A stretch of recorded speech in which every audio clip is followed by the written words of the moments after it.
دنیا داروں پر اپنے دکھ مت ظاہر کرو کہ یہ وہاں چوٹ ضرور لگاتے ہیں جہاں پہلے سے زخم ہوتا ہے۔ دوسروں کو دعا کے لیے کہنے سے بہتر ہے کہ ایسا عمل کیا جائے جس کی وجہ سے دوسرے کے دل سے خود دعا نکلے۔ انسان کو اس کے حالات نہیں، خیالات پریشان کرتے ہیں۔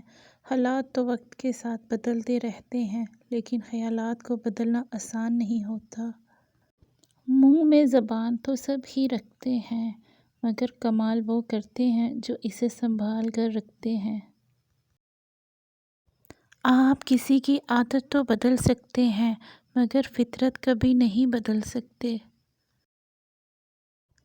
بصیرت اور تقویٰ انسان کو اس وقت حاصل ہوتا ہے جب وہ اس بات پر شکر ادا کرے جس پر صبر کرنا مشکل ہو۔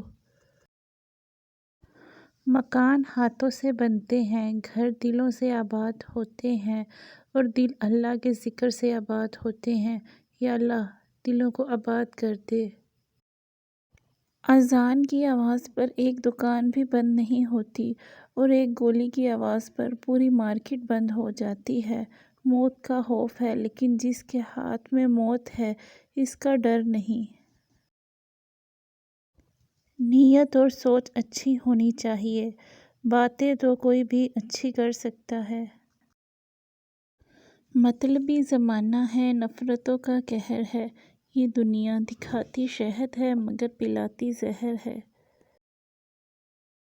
جب انسان سمجھتا ہے کہ وہ غلط بھی ہو سکتا ہے تب وہ ٹھیک ہونے لگتا ہے۔ براؤز ہسٹری تو صاف ہو ہی جاتی ہے۔ یہ جو کندھوں پہ بیٹھے ہیں ان کا کیا ہوگا؟ کچھ لوگوں کے سینے میں دل کی جگہ کیلکولیٹر ہوتا ہے، ہاتھ ملانے سے پہلے حساب لگا لیتے ہیں کہ اس بندے سے مجھے کتنا فائدہ ہونے والا ہے۔ سب کے سامنے اپنے دکھ بیان نہ کرو، لوگ آپ کے ساتھ رو کر سنیں گے اور پھر دوسروں کو ہنس کر سنائیں گے۔ اگر ہم یہ کہنے کی بجائے دیواروں کے بھی کان ہوتے ہیں یہ کہنا شروع کر دیں کہ فرشتوں کے ہاتھ میں بھی قلم ہے تو ہمیں لوگوں سے زیادہ اللہ کی فکر ہو جائے گی۔